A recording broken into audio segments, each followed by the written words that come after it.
Et donc aujourd'hui à la Garde, on me fait l'honneur d'inaugurer aussi ces conférences de la Garde, je vais me livrer à une seconde radiographie d'un phénomène de société plus inquiétant encore, bien entendu, le fanatisme.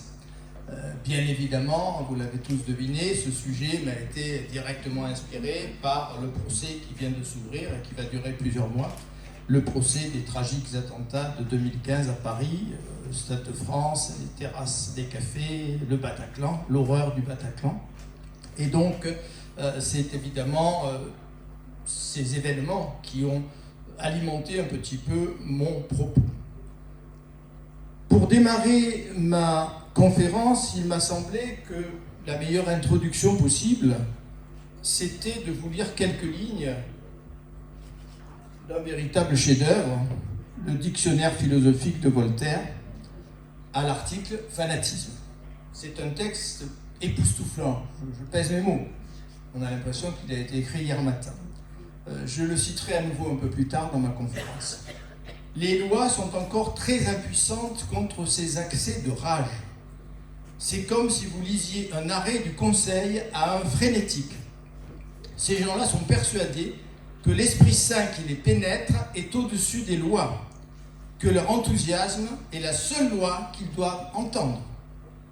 Que répondre à un homme qui vous dit qu'il aime mieux obéir à Dieu qu'aux hommes et qui, en conséquence, est sûr de mériter le ciel en vous égorgeant?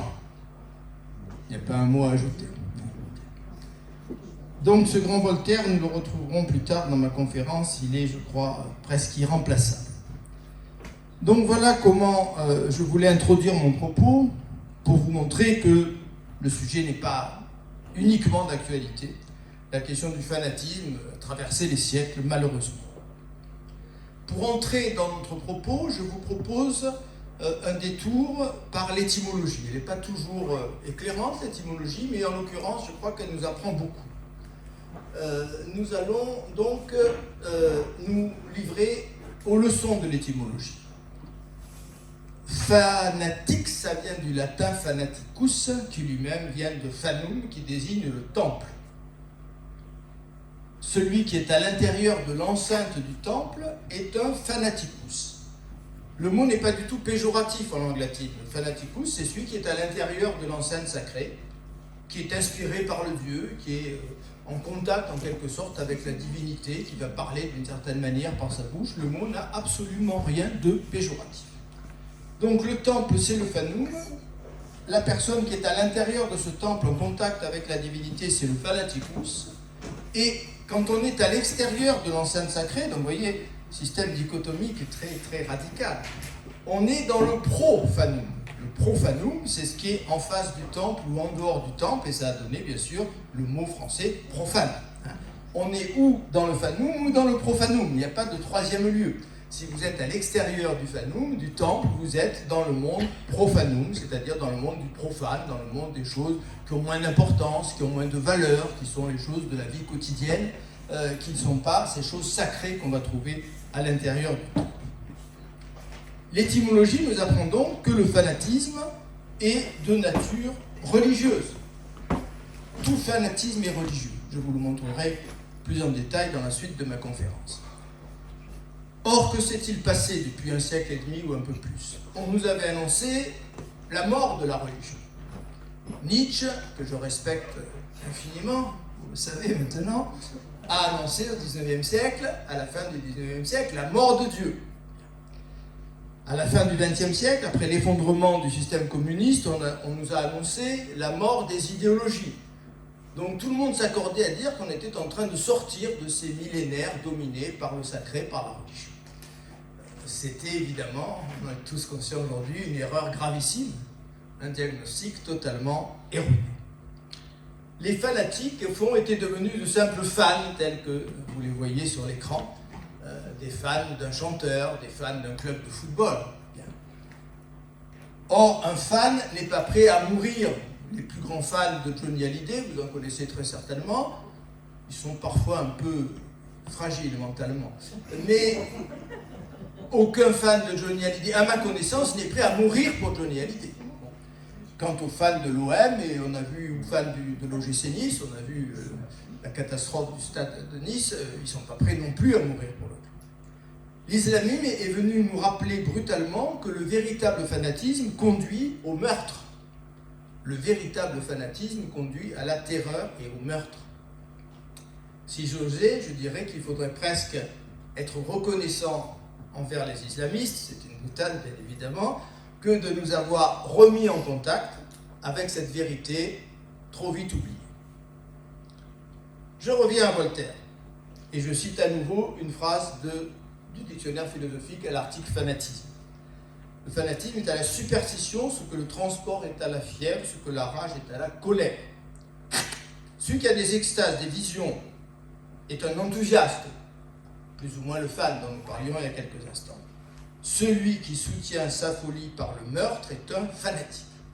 Donc le mot est très précis, son contenu est très circonstancié. Le fanatique, c'est celui qui est prêt à tuer pour sa croyance. Le fanatisme, c'est une forme exacerbée de certitude. Le fanatique ne se pose pas de questions. Le fanatique sait. Il sait en particulier qu'il est un élu de Dieu. Selon la psychanalyse freudienne, et j'y aurai recours à nouveau un peu plus tard dans ma conférence, on devient fanatique pour combattre un sentiment d'insécurité, pour combattre une sorte de peur du monde extérieur, peut-être un sentiment d'impuissance que l'on se refuse d'avouer, mais nous y reviendrons un peu plus tard. Le fanatique ordonne l'univers, il recrée la réalité à sa sauce.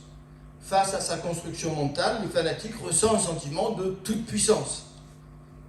Il faut avoir une profonde certitude, vous me l'accorderez, pour précipiter son Boeing, le Boeing que l'on pilote, sur l'une des Twin Towers. C'était le 11 septembre 2001. On a célébré ce drame il y a peu de temps. L'Occident découvre avec effroi ce que peut le fanatisme. Il faut avoir une profonde certitude pour un acte de ce genre. Il faut être persuadé que, à peine le Boeing écrasé, on va rejoindre le paradis d'Allah, avec les délices que chacun connaît et que je ne décrirai pas pour ne pas choquer les âmes sensibles. On se souvient d'une série d'événements qui nous ont rappelé depuis quelques décennies ce qu'était ce fanatisme religieux. On se souvient de la fatwa. La fatwa, c'est pas n'importe quoi. C'est pas une condamnation en l'air, c'est une condamnation à mort, c'est un appel à tuer. On se souvient de la fatwa lancée par les ayatollahs iraniens et par les successeurs de l'ayatollah Khomeini, et peut-être lui-même, je ne sais plus au niveau des dates, s'il était encore de ce monde, à l'encontre de l'écrivain Salman Rushdie, l'auteur des versets sataniques, qui sont un livre tout à fait respectable et pas du tout injurieux à l'égard du Coran. On se souvient peut-être moins de la fatwa, une autre fatwa, lancée contre mon collègue, le philosophe, professeur de philosophie Robert Redeker, à la suite d'un article presque anodin, paru dans le Figaro. Il a dû abandonner sa carrière d'enseignant. Je suis parfois en contact avec lui, on s'est rencontrés une fois ou deux dans des fêtes du livre. Il vit sous protection policière depuis une quinzaine d'années. Il vit une vie épouvantable depuis cette fatwa. On se souvient, bien entendu, parce que ça nous a marqué directement, de l'affaire des caricatures du prophète, des caricatures de Mohammed. D'immenses manifestations se sont déroulées dans les pays musulmans, avec de véritables appels au meurtre. Il faut quand même appeler les choses par leur nom. Hein? Behid, those who insult Islam. Behid, décapite. Behid, c'est décapité, hein? C'est très clair. C'est pas une métaphore, hein? C'est coupe la tête, Behid. Ou massacre those who insult Islam. Massacre ceux qui insultent l'islam. À la suite de ces manifestations qui ont eu lieu au Pakistan et dans toute la planète, je dirais, musulmane s'est embrasée, ces appels au meurtre en France, vous le savez, ont été pris au sérieux, ont été pris au pied de la lettre par deux petits délinquants français, ex-dealers, ou peut-être encore dealers, les frères Kouachi, qui ont massacré les journalistes de Charlie Hebdo le 7 janvier 2015. C'est cet événement qui a déclenché mon envie d'écrire le manifeste des esprits libres dont Michel vous parlait, dont j'ai retrouvé quelques exemplaires dans ma bibliothèque, si ça peut vous intéresser. Vous vous souvenez tous que de gigantesques manifestations ont lieu partout en France, à Toulon en particulier. J'y étais, certains d'entre vous y étaient, Ça a été un très beau moment, une très belle réaction dont nous avons un peu la nostalgie. Et donc, ce massacre de la rédaction de Charlie Hebdo a déclenché une réaction admirable, je dirais, du peuple français à ce moment. Vous l'avez compris, c'est l'exemple du fanatisme islamiste qui nous servira d'exemple. Pourquoi? Parce que c'est celui qui nous préoccupe aujourd'hui. Bon. Deux rappels néanmoins, tout à fait importants. Premier rappel, le fanatisme islamiste n'est pas de loin l'unique forme qu'ait connue le fanatisme dans notre histoire. Rappelons pour mémoire les fanatismes religieux de type chrétien, le nazisme, le communisme. Alors vous allez dire, le nazisme, le communisme ne sont pas des religions. Ce sont peut-être un peu des religions quand même. Il y a une dimension religieuse dans les idéologies les plus radicales. Et d'une certaine manière, on peut considérer que nazisme et communisme et leur cortège de dizaines de millions de morts sont des fanatismes de type religieux. Donc, premier rappel, l'islamisme n'est pas l'unique forme de fanatisme. Et deuxièmement, bien sûr, il ne saurait être question d'assimiler islam et fanatisme. Rassurez-vous, pour ceux qui me connaissent, je ne suis pas sombré dans le politiquement correct que je dénonçais il y a 15 jours. C'est un rappel qui me semble quand même important. Je suis très loin de craindre l'accusation d'islamophobie, mais il faut être honnête et rigoureux. Il n'est pas question d'assimiler islam et fanatisme, pas plus qu'on ne saurait assimiler le christianisme à l'Inquisition ou à l'horreur qu'a été la Saint-Barthélemy. Et donc ce sont ces événements, le massacre de la rédaction de Charlie Hebdo, les attentats de 2015 qui m'ont donné envie de mettre mes petites ressources philosophiques au service de cette lutte contre le fanatisme en écrivant ce livre, Le Manifeste des Esprits Libres, qui est, je ne voudrais pas me jeter des fleurs, encore que ceux qui me connaissent savent que c'est un geste qui m'est très familier. C'est un des rares livres, et peut-être le seul, qui mène une analyse philosophique de ce qui se passait. C'est-à-dire que je remonte à l'Antiquité gréco-romaine, pratiquement. Je fais une généalogie du fanatisme en montrant comment nous avons toutes les ressources pour lutter contre ce fanatisme et comment notre tradition de liberté d'esprit, de laïcité est le meilleur rempart et qu'il faut s'y accrocher extrêmement fort.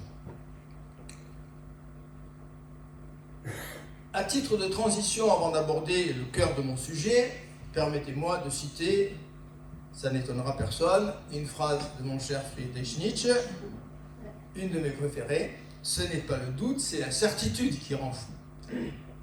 Alors Nietzsche, une fois de plus, on pourrait l'accuser de contradiction, parce que dans sa jeunesse, dans la naissance de la tragédie, il prend l'exemple du personnage d'Hamlet en disant « Hamlet, c'est cet homme qui doute sans arrêt et qui devient fou, to be or not to be ». Non, il ne se contredit pas du tout. Il aurait peut-être dû mieux formuler son idée en disant « ce n'est pas forcément le doute, c'est plus encore la certitude ». Bien sûr que le doute peut rendre fou, un doute extrême peut devenir maladif, mais la certitude, à coup sûr, rend fou. Toute l'histoire grouille d'exemples d'hommes pleins de certitudes qui ont commis des horreurs, des monstruosités, des massacres. Et c'est ce que Voltaire appelait dans le dictionnaire philosophique. Penchons-nous à présent sur ce qu'on pourrait appeler les dimensions pathologiques du fanatisme. Je les ai résumées dans un petit schéma que vous avez sous les yeux. Il n'y a pas la moindre rationalité dans le fait de tuer au nom d'une croyance. Je mets au défi quiconque de trouver l'ombre d'une rationalité, l'ombre d'un argument rationnel dans le meurtre de quelqu'un qui ne partage pas ma croyance. Impossible donc de ne pas percevoir une dimension pathologique dans le fanatisme religieux. Vous l'avez compris, fanatisme religieux est probablement un pléonasme, tout fanatisme étant religieux. On doit cependant se garder de réduire le terrorisme islamiste à la pathologie. C'est une tentation. Vous savez que bien souvent, après un drame, un attentat au couteau, on se dit c'était un dérangé, c'était un malade mental. C'est peut-être le cas, c'est peut-être pas le cas. On est sur le fil du rasoir, très difficile de faire la part entre la pathologie et ce qui n'est pas la pathologie. Mais qu'il y ait une dimension pathologique dans le fanatisme, je crois que c'est à peu près indiscutable. Paranoïa, monoïdéisme, etc. Nous allons nous pencher tour à tour sur ces différentes dérives pathologiques. La paranoïa. Pour commencer, vous savez tous ce qu'est la paranoïa, cette maladie, cette psychose que les psychiatres appellent le délire logique.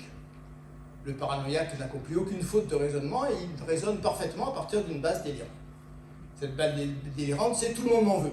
Tout le monde veut me faire la peau. Le paranoïaque, c'est celui qui rentre dans un bistrot plein de monde à l'heure de l'apéritif et qui tout d'un coup se met à hurler « Pourquoi vous me regardez tous comme ça ?» Personne n'a fait attention à lui. Il se croit le centre des regards et croit qu'il y a un projet mondial pour lui faire la peau.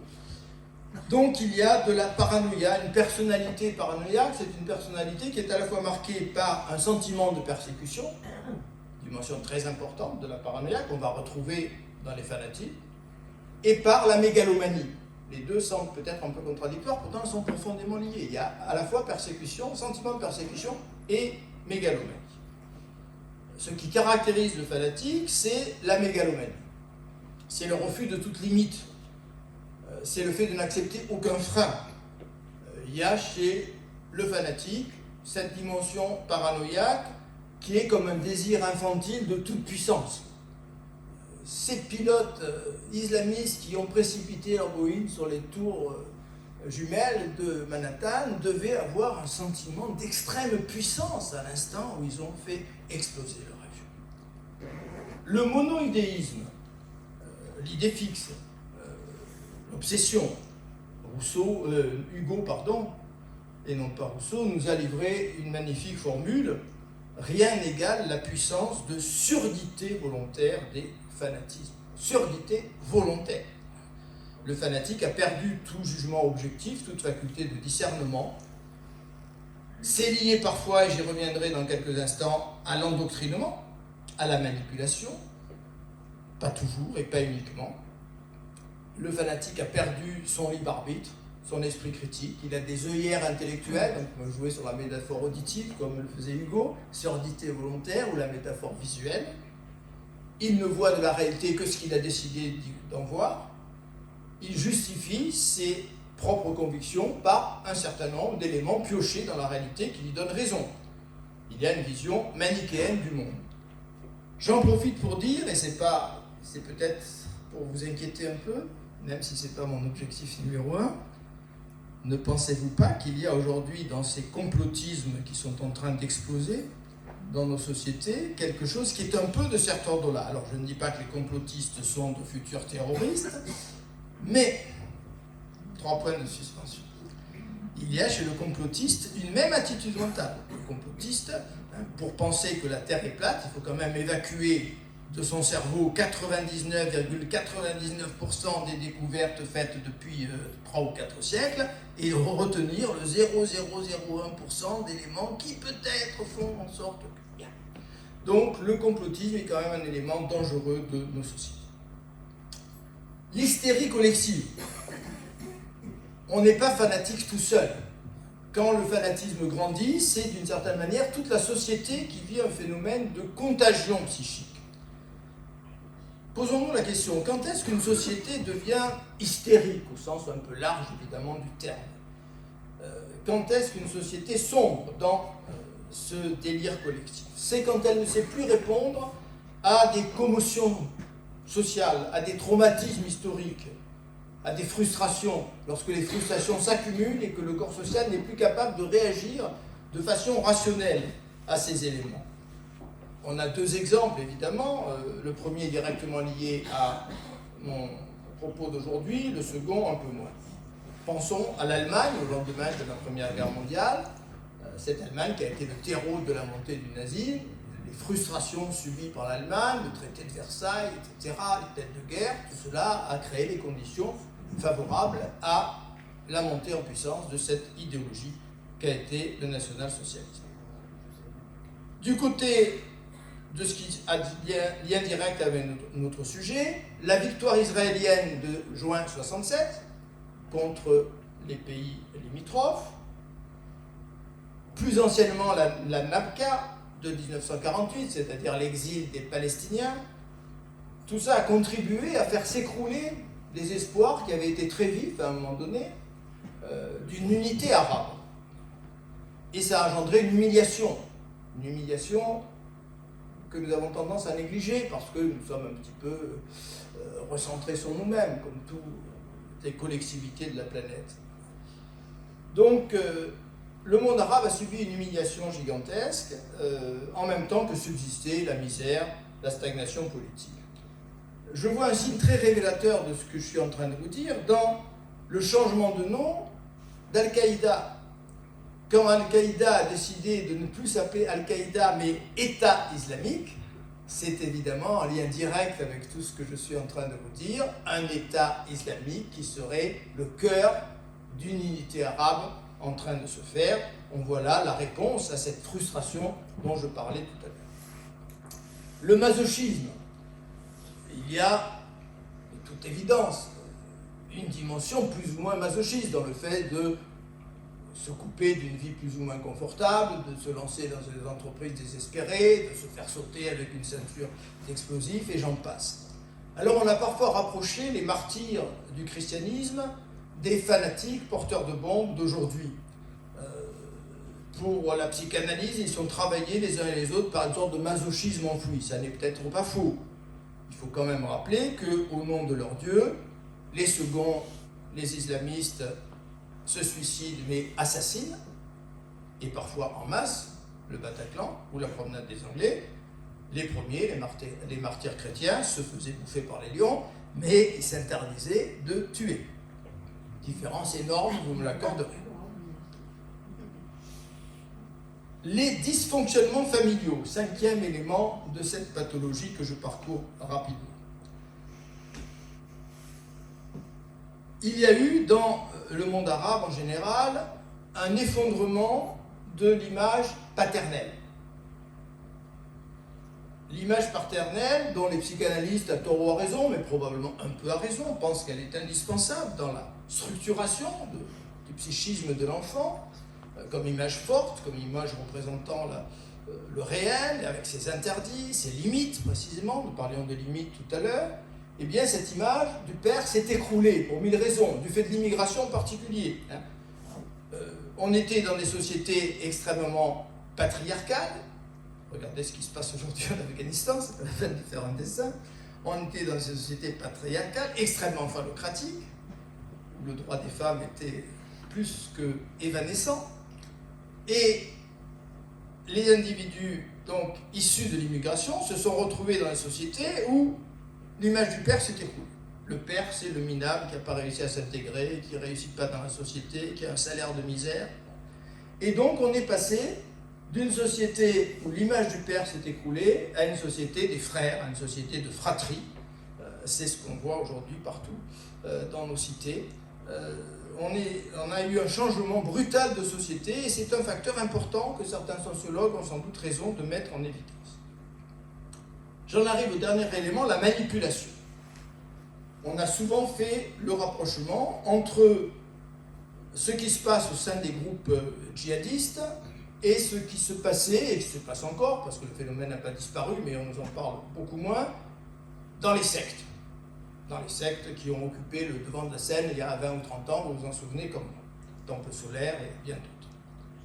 Il existe en effet de grandes proximités entre l'adhésion à un groupe fanatique et l'adhésion à une secte. J'en désigne 2 ou 3. La coupure avec la famille et les proches. L'individu qui rentre dans ces groupes est systématiquement éloigné. On le prive de toutes les relations avec ce qui était son monde environnant, familial et amical.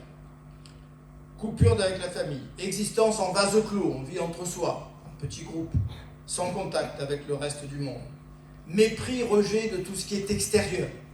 Donc on retrouve des éléments communs, il faut bien l'accorder à ceux qui font cette analyse entre les groupes djihadistes et les sectes dont on nous parlait il y a quelques décennies.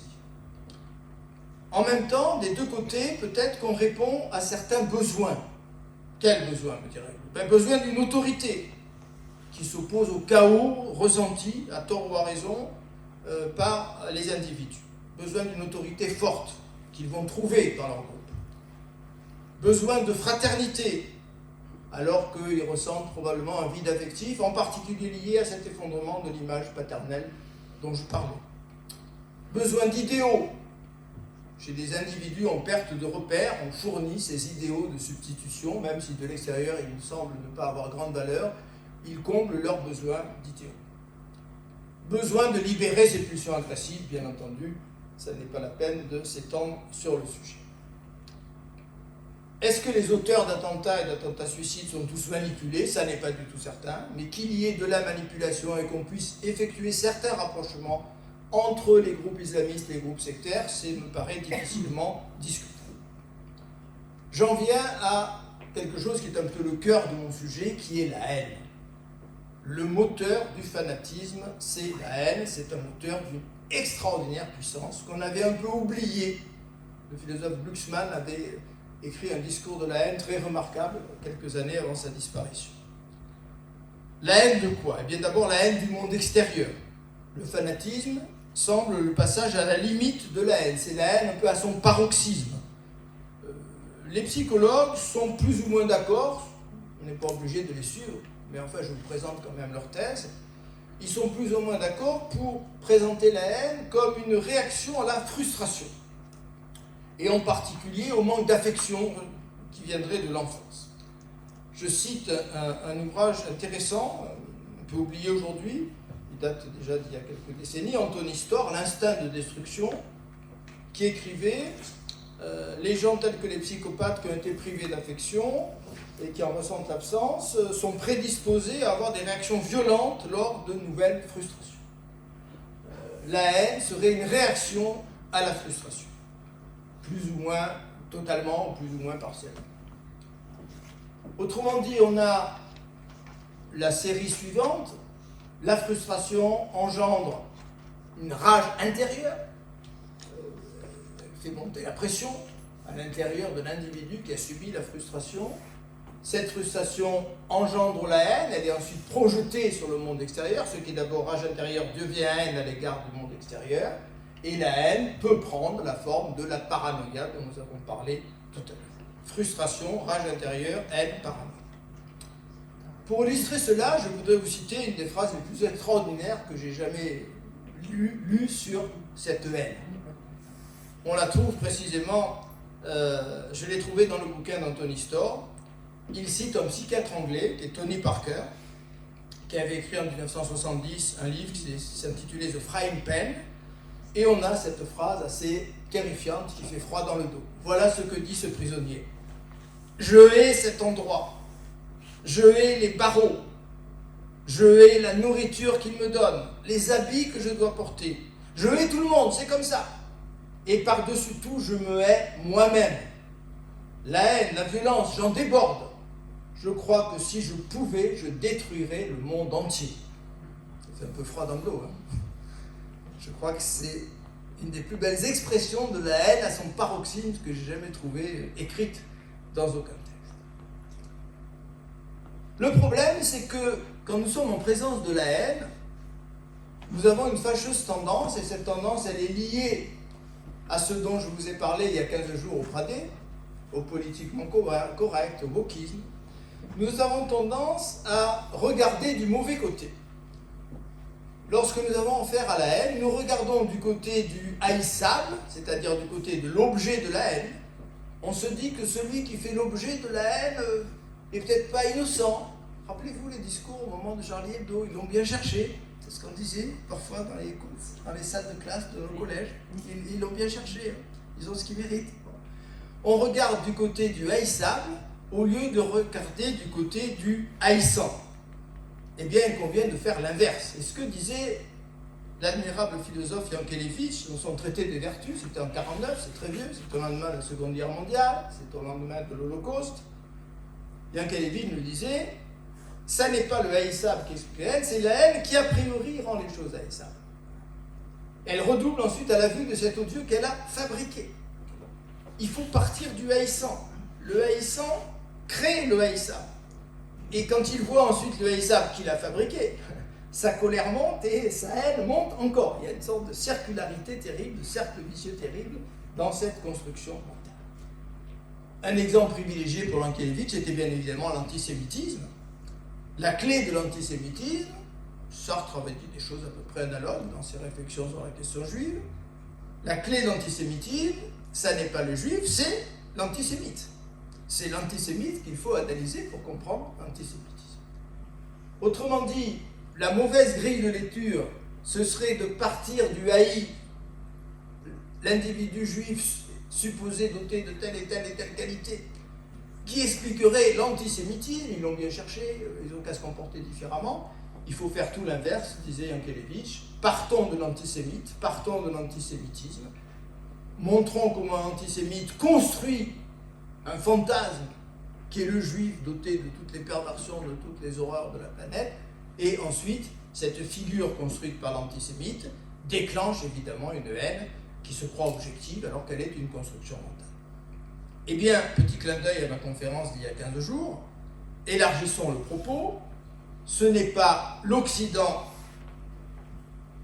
qui est responsable de l'anti-occidentalisme, contrairement à ce qu'on voudrait nous faire croire aujourd'hui à travers la cancel culture, la repentance. C'est parce que l'Occident est épouvantable, horrible, monstrueux, assassin, qu'aujourd'hui il y a de l'anti-occidentalisme de la planète et qu'on nous demande de faire repentance, etc. Non, c'est l'inverse qu'il faut regarder. C'est l'anti-occidentalisme qu'il faut analyser en recherchant les raisons qui créent cette image d'un Occident détestable et qui crée tout le phénomène du wokisme que j'ai essayé de vous décrire il y a 15 jours. On a parlé de religion au début de cette conférence. Eh bien, rien n'est plus religieux que la haine. Pourquoi ? Parce que la religion, c'est ce que dit l'étymologie, j'y reviens encore une nouvelle fois, religere, c'est ce qui relie. La religion est ce qui relie les hommes entre eux, ce qui relie les hommes au transcendant, à la figure de la divinité. Eh bien, la religion étant ce qui le relie, rien n'est plus religieux que la haine. C'est ce que dit Christian Robin dans un très bon livre qui s'appelait Le Trébat. J'ai écrit Robin, je crois que c'est Bobin en fait, je crois qu'il y a une faute d'orthographe, c'est Bobin. Rien n'est plus religieux que la haine. Alors que l'amour délivre les individus individuellement un par un, dit-il, la haine rassemble les hommes en foule sous la puissance d'unité. Aucun moteur plus puissant ne semble exister que la haine, et la haine a été le grand oublié de nos idéologies bien pensantes, humanistes, droits de l'hommiste, depuis quelques décennies. Alors comment glisse-t-on presque mécaniquement du fanatisme au terrorisme ?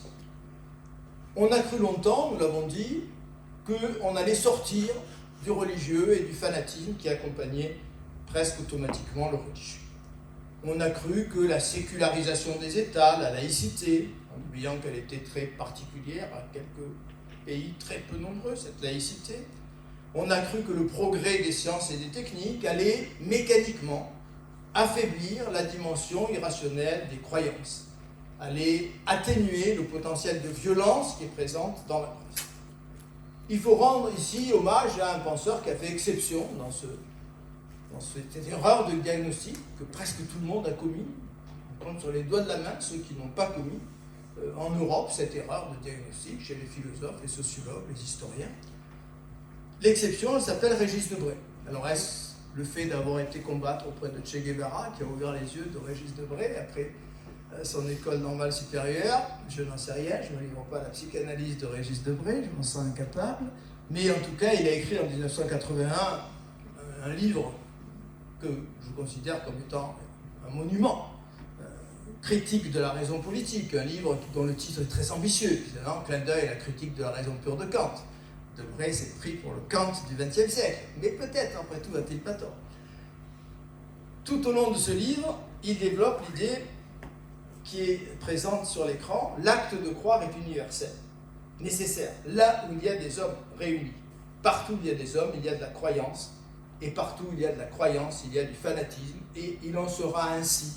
Ce n'est pas un message très optimiste, évidemment, que nous livre Régis Debray, c'est pour ça que ces idées n'ont pas toujours été acceptées, reçues, et même souvent carrément évacuées. Ce n'est pas très optimiste de penser qu'aussi longtemps qu'il y aura des sociétés sur Terre, il y aura de la croyance et il y aura de la violence. Avant Régis Debray, il y a eu une deuxième exception, 50 ans à peu près auparavant, ou un peu plus, c'est le philosophe Alain. Émile Auguste Chartier, dit Alain, qui a écrit d'admirables textes. Il a une plume absolument fantastique, Alain. J'ai plaisir à relire Alain de temps en temps. Il y a plus grand monde qui lit Alain, on doit être 2 ou 3 dans le pays. La barbarie nous suit comme notre ombre. Je vous citerai plusieurs autres formules d'Alain dans quelques instants. Vous allez voir qu'il y a beaucoup emprunté à Alain sur ces questions. La croyance est porteuse de violence. C'est ce que j'ai voulu développer dans mon livre, Le Manifeste des Esprits Libres. Grâce à elle, l'individu peut avoir le sentiment d'une unité, d'une cohérence. La croyance lui donne un sentiment d'identité et cette forte identité peut déclencher la violence. Sigmund Freud est allé plus loin encore, vous le savez sans doute. Marqué par la montée du nazisme, il a fui l'Autriche pour l'Angleterre, où il est mort à Londres. Il a supposé, Sigmund Freud, dans plusieurs de ses dernières œuvres, que la civilisation n'est peut-être au fond qu'un tout petit vernis. Un tout petit vernis sur un océan de barbarie. Nous avons, dès que les situations se dégradent, et elles se dégradent presque nécessairement au bout d'un certain temps, historique, les sociétés finissent toujours par dégringoler, eh bien, on voit remonter cette disposition des pulsions inhibées à faire irruption. C'est ce que Freud appelle la pulsion de mort ou thanatos. Tous les psychanalystes, vous le savez sans doute, ne suivent pas Freud sur ce thème. Il y a une sorte de clivage extraordinaire au sein des psychanalystes entre deux écoles, ceux qui adoptent la thèse freudienne qu'il existe en nous 2 forces, 2 puissance, Eros et Thanatos, instinct de vie, instinct de mort, et ceux qui rejettent complètement cette idée de Thanatos. Je me souviens avec émotion, lorsque j'avais créé, il y a près de 30 ans, les Agora du Revest, de débats houleux et passionnants en même temps entre 2 grands psychanalystes, l'un qui était Matisse, malheureusement disparu, et l'autre aussi disparu, dont le nom ne me revient pas à l'instant, mais ça viendra plus tard. Matisse était un chaud partisan de Thanatos, de l'instinct de mort, alors que son adversaire psychanalyste rejetait complètement cette hypothèse. Le fanatisme est aussi animé, et nous avons commencé à l'entrevoir tout à l'heure, par un désir de reconnaissance. Au fond, du côté du dominé, avec la frustration dont nous avons parlé tout à l'heure, il y a le désir d'être reconnu par l'adversaire. Il est frappant de constater dans les premières prises de parole d'Abdeslam au procès parisien comment ce désir de reconnaissance se fait jour. Si l'on suit ces prises de parole, il a déclenché des cris d'horreur hier en prenant la parole à Paris, eh bien, dans ces prises de parole, on a quelque chose qui évoque fortement ce désir de reconnaissance. Dans le sacrifice des kamikazes, j'aime pas trop ce terme, mais peu importe, je l'emploie par commodité, eh bien ce sacrifice peut-être est lié au désir de se faire reconnaître comme un ennemi qui a dominé sa peur de la mort. Moi, j'ai pas peur de la mort. Moi, je me fais sauter au milieu d'entre vous. Vous avez peur de la mort. Vous devez me reconnaître comme un individu supérieur parce que moi qui me fais sauter au milieu de vous, je vais mourir et je n'ai pas peur de la mort. Il y a comme un désir de reconnaissance. Et là, il y a un indice très fort qui est la carte d'identité des frères Kouachi dont nous parlions tout à l'heure. On a retrouvé, chacun le sait, dans une voiture abandonnée par les frères Kouachi, qui venaient de massacrer la rédaction de Charlie Hebdo, une carte d'identité. Alors les complotistes, alors là oui, les complotistes ils se sont donnés à cœur joie. Oh, c'est la preuve que tout est mis en scène, que c'est organisé par l'État français, que ceci, que cela, il n'y a peut-être même pas eu de massacre des journalistes de Charlie Hebdo. Bon. Non, absolument pas. Les complotistes, une fois de plus, étaient à côté de la plaque minéralogique, mais aussi de la plaque tout court. C'est un acte volontaire, c'est une signature. Nous sommes fiers, nous, les frères Kouachi, d'avoir accompli ce que nous venons d'accomplir. Nous voulons être reconnus comme ces héros de l'islam qui accomplissent de tels actes et nous laissons notre signature, la carte d'identité. Le terrorisme, c'est donc l'aboutissement logique au fond du fanatisme. Si je prétends la vérité et si quelqu'un d'autre a la même prétention que moi, c'est la guerre. On ne peut pas être 2 à posséder des vérités qui soient des vérités et qui soient différentes. Il n'y a qu'une vérité. Alain, je vais revenir à Alain pendant quelques instants, nous dit « tout homme pense catholiquement ». Il fait référence évidemment ici à l'étymologie. Holos en grec, holon c'est la totalité, katho-holon ça veut dire suivant la totalité, universellement. Tout homme pense catholiquement, universellement, persécute s'il ne peut convertir. Tout homme, ça veut dire qu'il y a quelque chose de fanatique en chacun d'entre nous. Et Alain insiste pour que nous apprenions à reconnaître cette sorte de germe de fanatisme qui est lié au simple fait que nous sommes des êtres pensants, prétendant à la vérité. Bien avant Voltaire, que j'ai cité, et que je reciterai une dernière fois tout à l'heure, il y a eu un admirable roman qu'on ne lit plus beaucoup aujourd'hui, Les Voyages de Gulliver, de Swift. Il faut relire Les Voyages de Gulliver, je crois. Vous vous souvenez peut-être, quand vous avez lu, parce que tout le monde a lu ce livre un jour ou l'autre, comment les Lilliputiens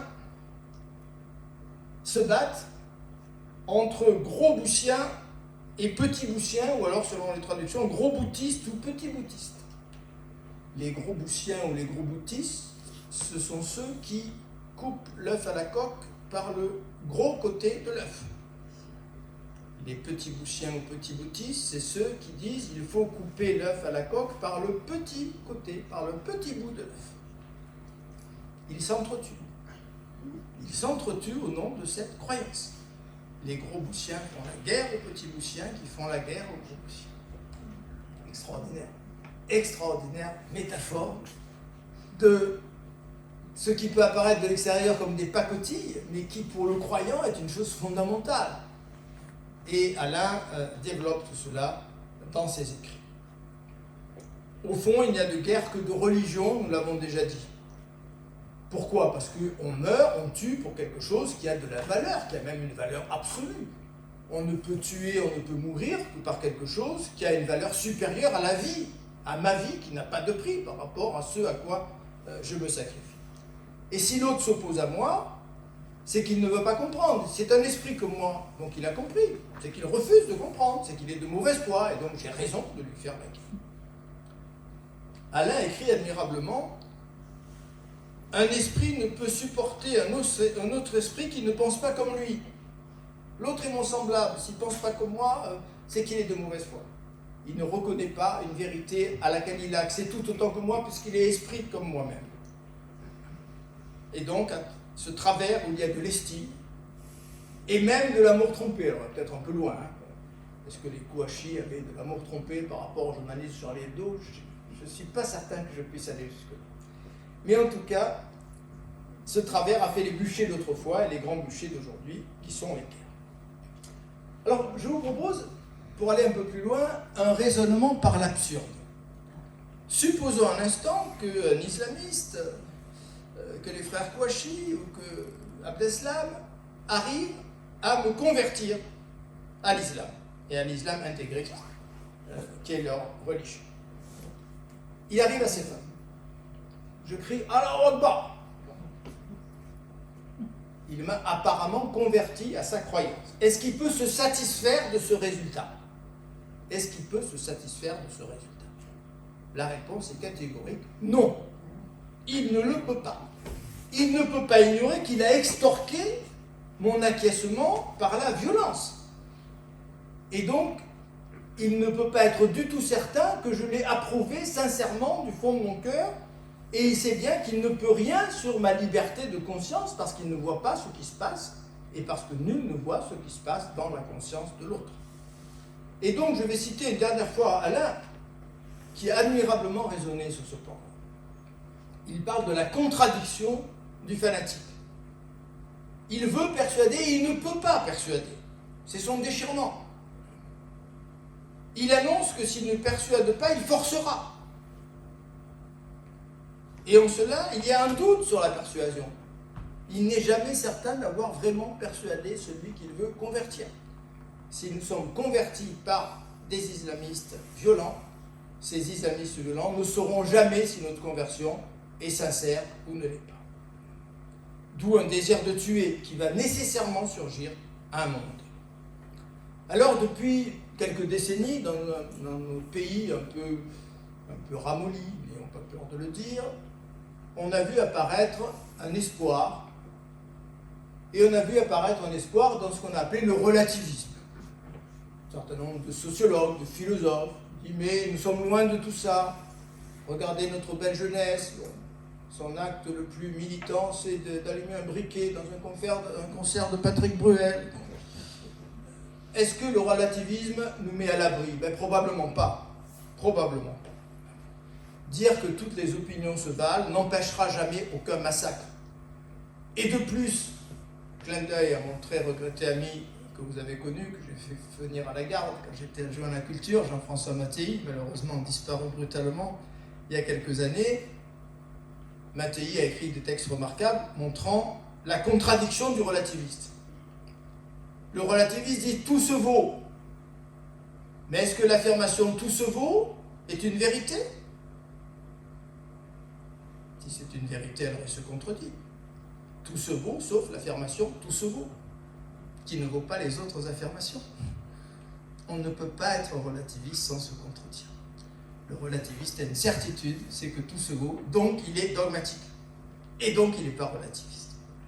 Je résume en quelques phrases des raisonnements beaucoup mieux formulés par mon regretté Jean-François Mattei. Alors quel remède? Vous savez que j'aime terminer mes propos sur une note un peu positive. Je l'ai fait il y a 15 jours au Pradé. Je voudrais procéder un petit peu de la même façon aujourd'hui devant vous. Quel remède contre le fanatisme? Il y a un seul remède, en fait, qui est un peu le même que celui que je vous ai présenté il y a 15 jours au Pradé. C'est réveiller sa liberté de penser, réveiller son esprit critique. Mais je voudrais peut-être un peu mieux que je ne l'ai fait il y a 15 jours, décortiquer un petit peu cette liberté de penser. En quoi consiste au fond la liberté de penser? Elle consiste en 3 ou 4 attitudes fondamentales. La première attitude, penser par soi-même. Les hommes aiment généralement ce que les autres aiment. Aimer ce qui est applaudi par les autres, c'est très rassurant, c'est être un suiveur. Et nous sommes tous plus ou moins des suiveurs. On se donne l'impression d'être reconnus et nous avons tous un besoin de reconnaissance. Difficile de vivre dans la solitude de sa pensée. En étant un suiveur, je suis reconnu par tous ceux qui pensent comme moi ou dont je pense qu'ils pensent comme moi.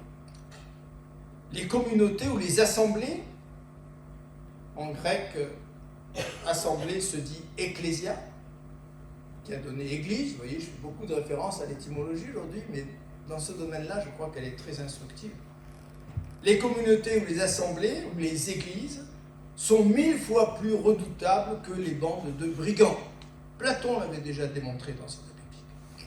Voilà pourquoi notre premier devoir, c'est de nous retenir de croire, c'est de penser par soi-même, en se gardant d'adhérer brutalement et sans restriction à quelque chose qui nous arrive de l'extérieur.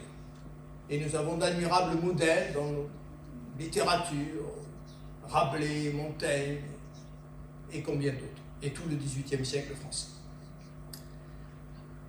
Liberté de penser, donc, c'est penser par soi-même, c'est penser contre soi-même.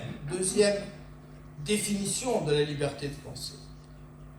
Nous avons vu tout à l'heure que nous sommes tous potentiellement fanatiques, parce que nous sommes tous des êtres pensants, que nous avons une aspiration à la vérité, et que nous ne pouvons pas supporter qu'un autre ait une autre vérité que la nôtre.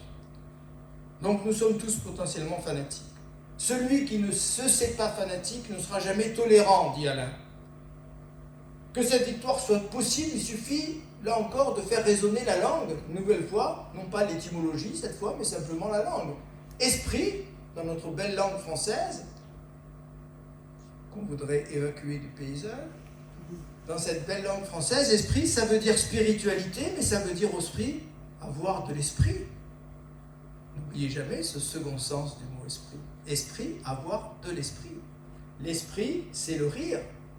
C'est savoir penser contre soi-même. C'est être apparemment superficiel. Superficiel par profondeur, comme disait le grand Paul Valéry. Revenons une dernière fois à Voltaire. Point d'injure, beaucoup d'ironie et de gaieté. Très surprenant de voir tout d'un coup la gaieté qui apparaît au terme de ma conférence avec Voltaire, alors que mes propos ont été plutôt sombres et plutôt attristants. Oui, la gaieté. L'ironie fait rentrer les gens eux-mêmes. La gaieté désarme. La gaieté désarme. Je demande de retenir cette formule. La gaieté désarme. Est-ce qu'elle est suffisante pour désarmer les fanatiques? Je terminerai dans quelques instants par cette interrogation. Troisième définition possible, donc penser par soi-même, penser contre soi-même, pratiquer le libre examen. Troisième élément. Au XVIIIe siècle, vous avez un philosophe considéré comme un des grands de la philosophie, qui est Emmanuel Kant. Emmanuel Kant est un grand croyant. Il appartient à une secte, enfin à un courant très rigoureux du protestantisme, qui n'a jamais remis en cause, jusqu'à sa mort, sa religion. Or, voilà ce qu'il écrit dans une petite note de la critique de la raison pure, qui est son premier grand ouvrage en 1781. Et c'est souvent dans ces petites notes de Kant qu'on trouve les réflexions les plus extraordinaires. Notre siècle, le siècle des Lumières, est proprement le siècle de la critique. Tout doit se soumettre, dit Kant, à cette critique. Alors la religion voudrait s'y soustraire. La religion se prétend être au-dessus parce qu'elle est sacrée, parce qu'elle est sainte. Elle voudrait être au-dessus de cette critique. Ça a été longtemps le cas du christianisme, c'est aujourd'hui le cas d'une partie importante de l'islam. Eh bien, dit le grand Kant, lorsque ces religions veulent se soustraire à la critique, elles éveillent un juste soupçon. Un juste soupçon. Et elles ne peuvent plus mériter le respect que l'on accorde seulement à ce qui a pu soutenir la critique, le libre examen de la raison. Donc en croyant se mettre à l'abri, en refusant la critique, les religions en fait s'interdisent d'être respectées, parce que seul ce qui se soumet au tribunal au fond de la raison mérite notre respect, parce que nous sommes avant tout des êtres de raison.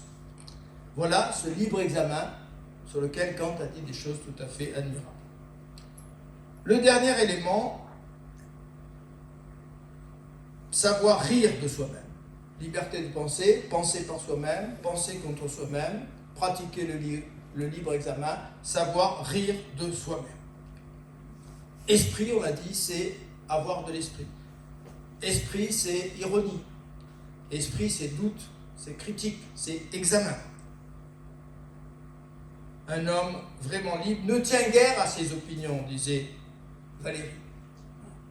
Ne soyez pas trop attachés à vos opinions. Ce ne sont pas vos opinions qui vous définissent. C'est tellement vrai qu'en réalité, la plupart de vos opinions que vous croyez vos opinions ne sont pas vos opinions.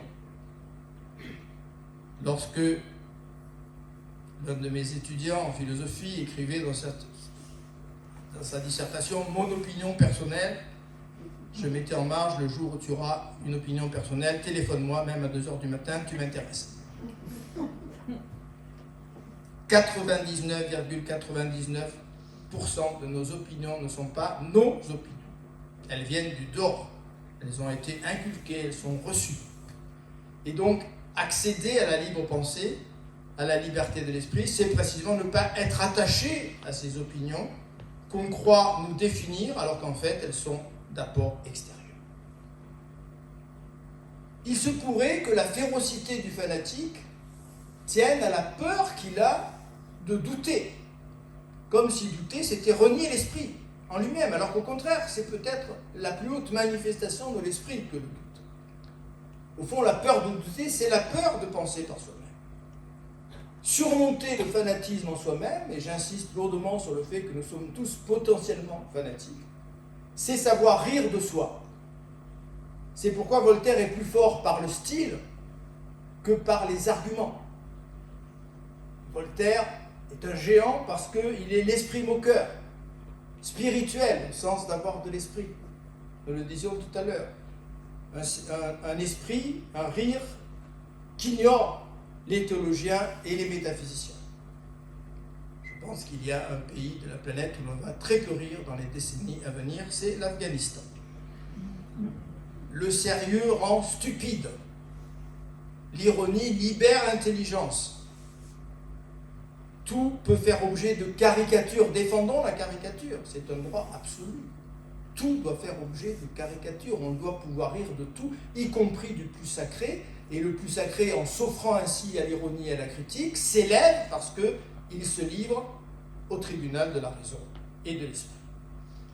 Alors comment mieux terminer cette conférence qu'en faisant parler, pour éviter toute critique simplette, que je ne crains pas, mais qui pourrait malgré tout m'être adressée, j'en parlais au début de ma conférence, comment mieux terminer qu'en laissant la parole à un franco-marocain, quelqu'un qui a été élevé dans cette culture de l'islam, dans son pays d'origine, c'est Tahar Benjeloun, le prix Goncourt pour la nuit sacrée.